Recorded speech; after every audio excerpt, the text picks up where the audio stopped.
4 कह हिंदी के पाठ्य पुस्तक के प्रश्न अभ्यास। पहला पाठ के प्रश्न अभ्यास। तुम्हारी समझ से कभी कभी जिद्दी बन करके बाढ़ नदी नालों में लाते। क बादल नदी नालों में बाढ़ कैसे लाते होंगे। उत्तर बादल जब लगातार काफ़ी समय तक पानी बरसाते रहते होंगे तो नदी नालों में पानी का स्तर बहुत ज़्यादा बढ़ जाता होगा, जिस कारण उनमें बाढ़ आ जाती होगी। नहीं किसी की सुनते कुछ भी, ढोलक ढोल बजाते बादल। ख बादल ढोल कैसे बजाते होंगे। आसमान में जब बादल आपस में टकराते होंगे तो गर्जना होती होगी। इस गर्जना को सुनकर ऐसा लगता होगा मानो बादल ढोल बजा रहे हों। कुछ तो लगते हैं तूफानी, कुछ रह रह करते शैतानी। ग बादल कैसी शैतानियाँ करते होंगे।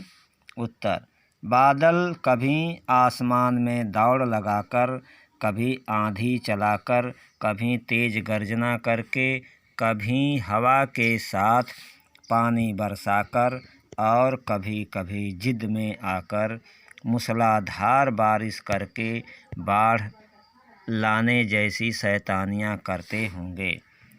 अब कैसा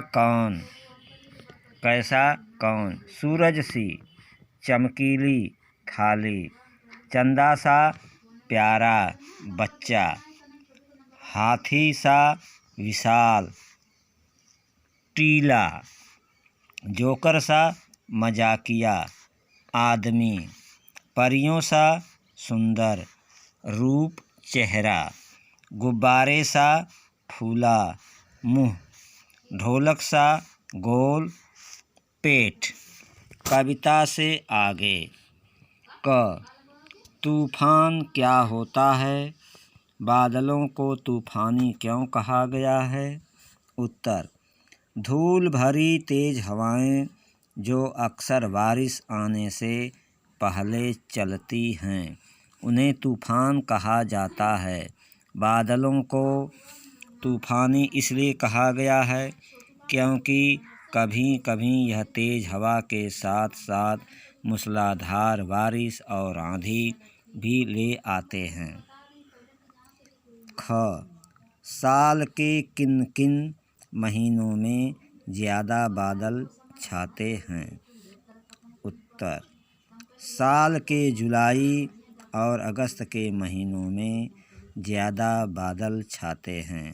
ग कविता में काले बादलों की बात की गई है। क्या बादल सचमुच काले होते हैं। उत्तर कुछ बादल काले अवश्य दिखाई पड़ते हैं, परंतु इसका कारण उनका घना होना होता है।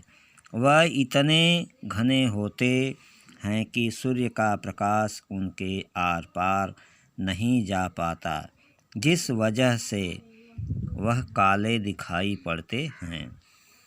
घ कक्षा में बातचीत करो और बताओ कि बादल किन किन रंगों के होते हैं। उत्तर बादल मुख्यतः काले, सफ़ेद, भूरे और लाल रंग के दिखाई पड़ते हैं। कक्षा छात्र में इस विषय पर चर्चा करें। कैसे कैसे बादल। क तरह तरह के बादलों के चित्र बनाओ। उत्तर काले काले डरावने बादल का चित्र बनाओ। गुब्बारे से गालों वाले बादलों को बनाओ। हल्के फुल्के सुहाने बादलों को बनाओ। ख कविता में बादलों को भोला कहा गया है। इसके अलावा बादलों के लिए और कौन कौन से शब्दों का इस्तेमाल किया गया है। नीचे लिखे अधूरे शब्दों को पूरा करो। उत्तर म भरा जाएगा तो मतवाले हो जाएगा। जी भरा जाएगा तो जिद्दी। सै भर दिया शैतान। तू भर देंगे तो तूफानी। बारिश की आवाज़ें, कुछ अपने थैलों से चुपके झर झर झर बरसाते पानी। पानी के बरसने की आवाज़ है झर झर झर। पानी बरसने की कुछ और आवाज़ें लिखो। उत्तर, टिप टिप टिप, छप छप छप, रिम झिम, टप टप टप, छम छम छम छम। कैसे कैसे पेड़। बादलों की तरह पेड़ भी अलग अलग आकार के होते हैं। कोई बरगद सा फैला हुआ और कोई नारियल के पेड़ जैसा ऊंचा और सीधा। अपने आसपास अलग तरह के पेड़ देखो, तुम्हें उनमें कौन कौन से आकार दिखाई देते हैं। सब मिलकर पेड़ों पर एक कविता भी तैयार करो। उत्तर, हमें पेड़ के अनेक आकार दिखाई पड़ते हैं। मेरे घर के सामने वाला पेड़ बिल्कुल ऐसा लगता है मानो कोई बूढ़ी औरत झुककर चल रही हो। एक पेड़ तो बिल्कुल गुब्बारे सा दिखता है। कुछ बिल्कुल नीचे धरती छू रहे लगते हैं तो कुछ आसमान की तरह ऊंचे दिखाई देते हैं। कविता।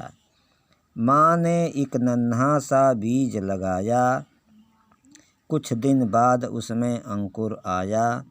पानी डाला, खाद डाली, पूरा दिन फिर की रखवाली। पौधा था वो आम का बड़ा ही प्यारा, देता उस पर ध्यान मैं अपना सारा। आज बना है पेड़ वो ऊंचा, नित पानी से जिसको मैंने सींचा। देता है हमें जो हर मौसम में फल फूल और ठंडी छाया। इनसे ही तो जीवन है फिर क्यों न शपथ हम एक यह खाएं। हर एक बच्चा एक पौधा अपने जीवन में अवश्य लगाए।